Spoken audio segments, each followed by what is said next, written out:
네.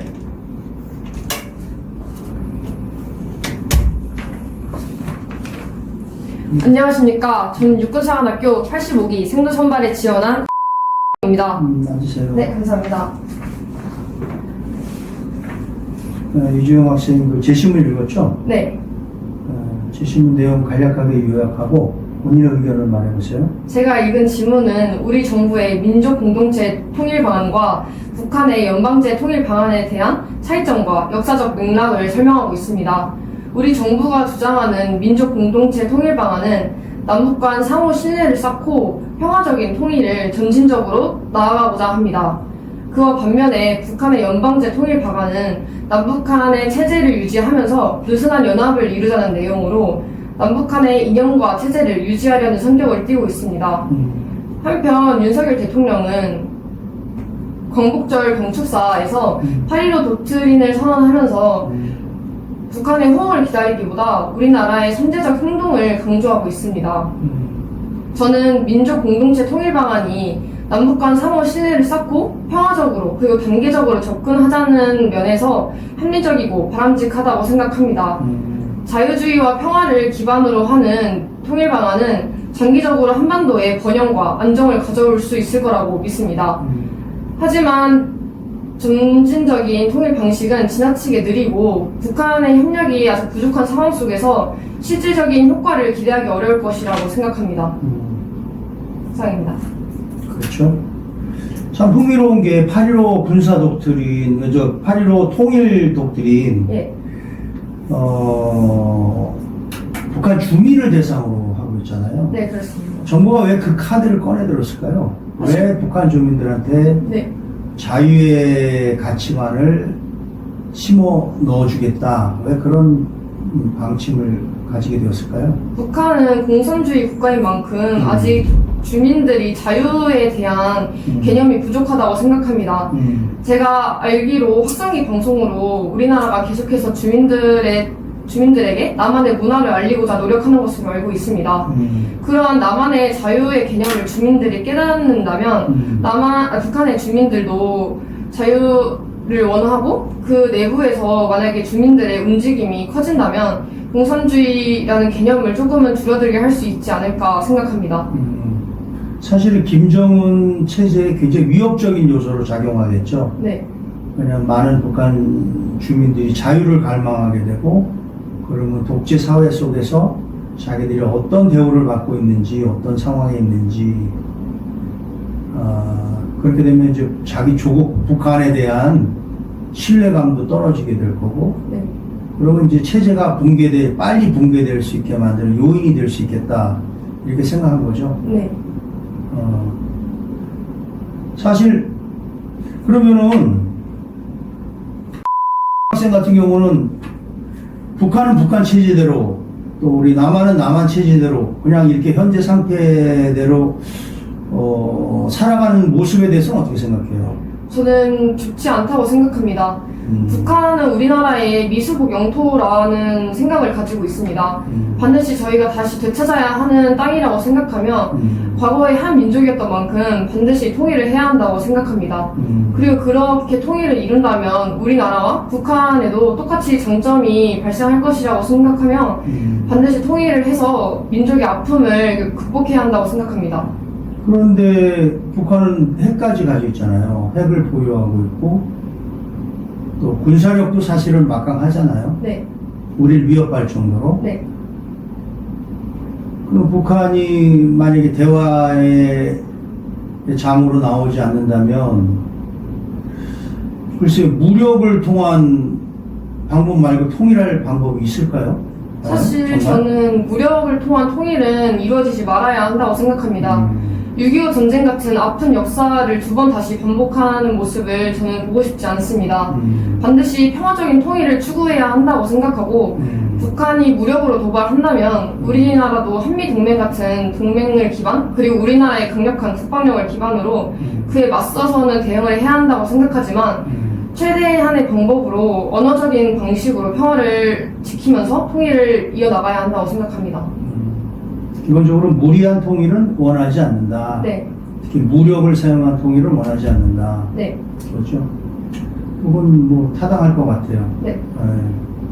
서서히 변화를 주는 측면에서는 요번에 그래서 독트린이 네. 다소 북한 입장에서는 공세적이긴 하지만 상당히 그 실효를 거둘 가능성이 높다고 보거든요. 네.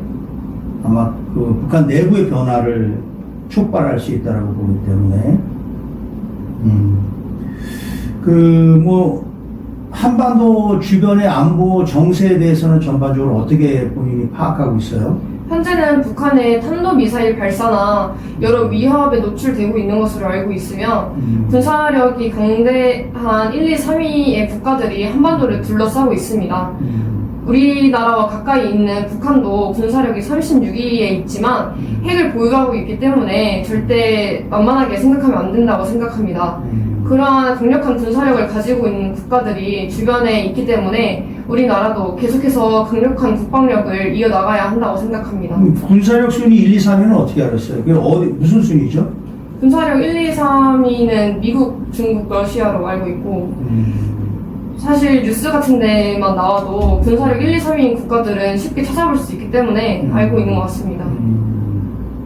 그렇죠.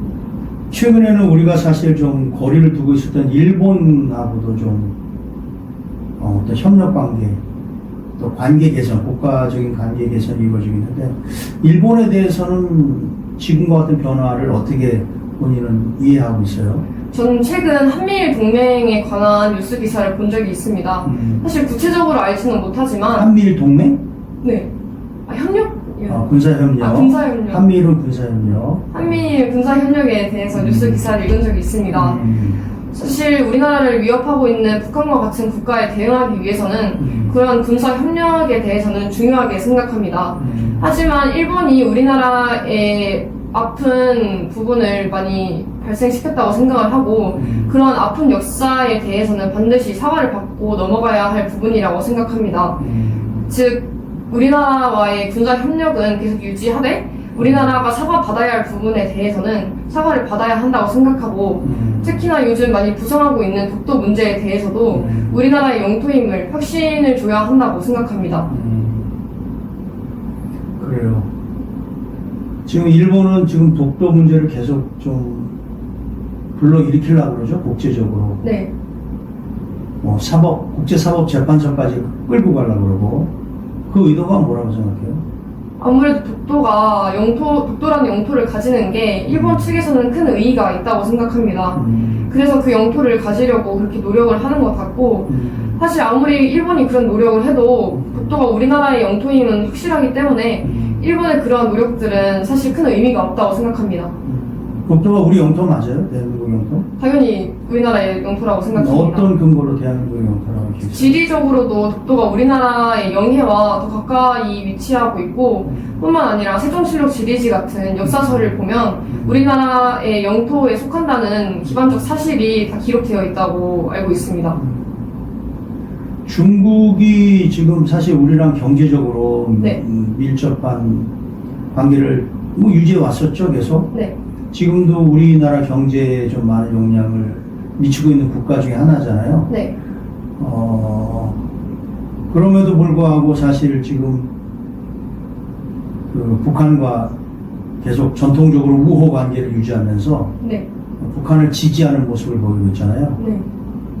중국에 대해서는 우리가 어떻게 좀 이해하고 대응해야 할까요? 중국과는 우리나라가 큰 경제적인 협력을 하고 있는 만큼 그런 경제적인 부분에 대해서는 협력을 계속 이어나가야 한다고 생각합니다.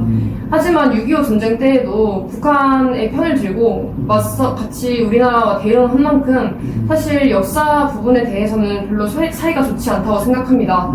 하지만 그런 경제적인 협력을 포기하면 우리나라에게도 큰 단점으로 작용할 수 있습니다. 그렇기 때문에 경제적인 협력은 유지하되 만약 우리나라의 안보를 위협하는 행동이 발생한다면 그 부분에 대해서는 실리 외교를 추진해야 한다고 생각합니다. 뭐 경제가 우선이에요? 안보가 우선이에요? 당연히 안보가 우선이라고 생각합니다. 안보가 우선되지 않고 안보가 기반이 되지 않으면 경제적인 협력도 효율적으로 일어나지 않는다고 생각합니다. 그래요. 예.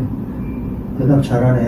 학생. 감사합니다. 그래요. 그럼 외적 자세 한번 좀 보겠습니다. 네. 요거 가져가서 네. 두 번째 항목에 있는 거를 자신 있는 목소리로, 큰 목소리로 한번 읽어보세요. 네, 알겠습니다.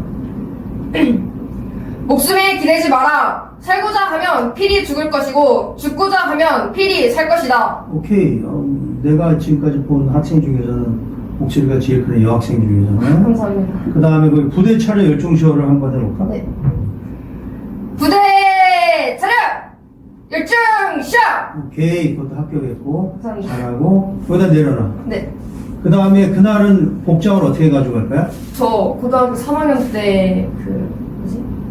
교복이야. 교복은 아닐 거고. 그 정장 사가지고. 정장을 산 게 있어? 네. 바지야, 치마야? 바지입니다. 오케이. 바지면 괜찮고. 그럼 네. 차렷 해봐. 차렷해서 앞에 다리를 이렇게 차려. 그 정도 해서 무릎을 넌 붙을 거 아니야? 네. 무릎 붙지? 네. 무릎 붙고, 다리, 손도 쭉 그냥 닦아서 하면 되고, 그 다음에 팔을 앞으로 이렇게 해봐. 팔 앞으로. 옆으로. 그 다음에 한쪽 다리를 들고 서봐봐. 그렇지. 바로. 그 다음에 이제, 라인을 밑에 거져 있을 테니까, 예. 따라 이제 걸어봐라. 네. 그럼 자연스럽게 여기서 좀 몇 번만 왔다 갔다 해봐. 그러니까 이럴 때 긴장하지 말고 그냥 평상시 걷는 것보다 약간 더 좀 뭐 절도 있다 그럴까 좀 자신감 있게 걸으면 되는 거거든. 네. 군인처럼 걷는 건 아니고. 네. 여기 일로 가봐. 그래서 걸어봐봐 한번. 자, 앞으로 한번 걸어가 보세요. 팔을 좀만 더 네. 약간만 더 앞뒤로 좀만 더 흔든다고 생각하면 이렇게 먼저 걸을 때 네. 그냥 걸어보세요. 그러면 평상시에 걷는데 이렇게 걷는단 말이에요. 네. 그러지 말고 자신 있게 두벅두벅 이렇게 걷는 거지. 형 걸어봐. 두벅두벅. 그렇지. 그 정도만 안 돼. 나 또 이쪽 돌아서 두벅두벅 그렇게 되면 됐고. 네. 그 다음에 이제 여기 보면은 뭐 이런 거를 빨리 읽어보라 그런단 말이지. 5번 같은 네. 경우 이번엔 빨리 한번 읽어보세요 그런단 말이지. 그러면 네. 빨리라는 말에 너무 현혹돼가지고 너무 빨리 하려고 마치 그 경쟁하듯이 그러지 말고